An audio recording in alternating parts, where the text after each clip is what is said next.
Kalau kita sedang dalam kondisi sendiri, butuh teman curhat, Allah sebaik-baik tempat curhat. Butuh pertolongan, Allah sebaik-baik penolong. Butuh kebaikan, Allah memiliki segala kebaikan. Butuh jalan keluar, Allah lah yang satu-satunya yang punya jalan keluar dari semua kebuntuan hidup kita. Makin banyak masalah, makin dekat sama Allah.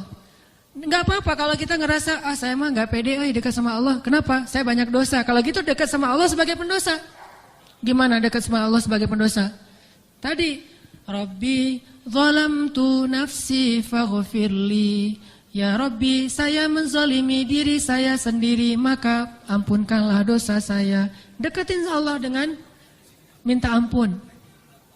Enggak pede datang ke Allah. Kenapa? Soalnya takut ngecewain Allah. Kan kita udah minta nanti Allah ngasih. Udah gitu namanya manusia kadang-kadang kalau udah selesai dari masalah balik lagi dia. Jauh lagi dari Allah, lalai lagi, dosa lagi, kan suka gitu. Karena kita masih kayak ragu sama kemampuan kita. Saya bisa nggak ya istiqomah? Saya bisa nggak ya taubatan nasuha? Daripada nanti saya udah minta sama Allah, Allah tahu banget kalau saya itu masih labil, kan nggak enak. Udah nggak apa-apa. Kita berbuat dosa, datang lagi sama Allah. Dosa lagi, datang lagi sama Allah. Kapan sih Allah pernah putus asa mengampuni dosa hambanya? Yang ada itu adalah hambanya putus asa minta ampun kepada Allah. Allah mah gak pernah putus asa. Gak ada kalimat satupun di Al-Quran dan hadis Allah bilang gini, saya gak akan ngampunin dosa kamu lagi. Kenapa? Udah 3 kali saya ampunin kamu ulangi. Gak pernah Allah ngomong kayak gitu. Baik di Al-Quran gak pernah, di hadis gak ada. Baik hadis Nabi gak ada, hadis Qudsi juga gak ada. Gak ada cerita Allah itu ketika kita datang pertama, ya diampunin. Datang kedua, ya udah deh. Datang ketiga, ini terakhir ya. Allah gak pernah ngomong gitu kan? Pas yang keempat, tidak ada maaf bagimu. Enggak ada Allah ngomong kayak gitu.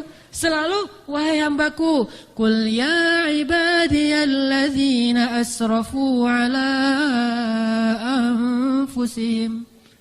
Katakan kepada hambaku yang sudah banyak dosa dan menzalimi diri sendiri. Qul ya ibadiyalladzina asrafu ala anfusihim. Allah tuh baik banget loh sama kita. Allah tahu kita banyak dosa, tapi Allah masih manggil kita tuh ibadi, hambaku gitu coba. Itu panggilan lembut loh dari Allah. Allah kalau kasar panggil nama, ya Hanan, itu kasar tuh. Tapi ya ayah abdi itu lembut. Sama kayak Aisyah kalau marah sama Rasulullah manggilnya Muhammad. Aisyah, ini kata Aisyah sendiri, Aisyah radhiyallahu anha. Jadi kalau Aisyah manggil Rasulullah, ya Rasulullah, itu lagi enak tuh perasaannya, lagi moodnya lagi enak. Tapi kalau ya Muhammad, itu lagi marah. Tapi Rasul dipanggil Muhammad biasa-biasa aja ya. Kita mah kalau dipanggil nama, istri celaka nih, durhaka segala macam, keluar dalil. Nabi aja yang punya dalil nggak pernah ngeluarin, kita yang nggak punya dalil suka ngeluarin, kan aneh tuh. Hadis itu ucapan siapa? Ucapan Nabi kan? Ucapan saya apa ucapan Nabi? Lalu kenapa saya lebih sering mengeluarkan hadis itu daripada Nabi? Kan aneh tuh. Nabi aja yang ucapan beliau sendiri, hadis beliau sendiri, nggak pernah ngeluarin hadis-hadis tentang istri harus kayak gini untuk ngedidik istrinya supaya istrinya tunduk. Enggak. Nabi mah ngeluarkan hadis itu kepada kaum muslimah dalam suasana yang nyaman. Tapi kalau lagi marah nggak mau pakai hadis, nggak mau pakai ayat. Kita kalau lagi marah ayat hadis keluar semua tuh. Jadi taklim kita itu bahan untuk marah gitu. Kalau lagi marah ntar saya keluarin nih ayat-ayat yang kemarin saya dengar di ta'lim. Allah tuh baik banget sama kita. Udah banyak dosa masih manggil abdi. Ibadi kalau yang banyak mah. Qul ya ibadiyalladzina asrafu ala anfusihim. Katakan kepada hamba-hambaku. Sama kayak ibu manggil ya Bunayya, wahai anakku, anakku. Udah sering ngecewain ibunya, masih dipanggil anakku, enggak dipanggil nama. Saking maha baiknya Allah kepada hamba. Katakan kepada hamba-hambaku yang melampaui batas. Arti melampaui batas berarti dosanya itu udah enggak kehitung, udah banyak banget. Dia buat zina, dia membunuh, dia minum khamar, kalau sekarang narkoba, dia pokoknya durhaka, ninggalin sholat, semuanya dia lakukan, termasuk perdukunan, syirik. Tapi Allah masih bilang, Qul ya ibadiyalladzina asrafu ala anfusihim. Apa pesannya? La taqnatu min rahmatillah. Jangan putus asa minta ampun sama Allah. Coba, gak pernah Allah putus asa ngampunin kita. Yang ada kita putus asa minta ampun sama Allah. La taqnatu min rahmatillah.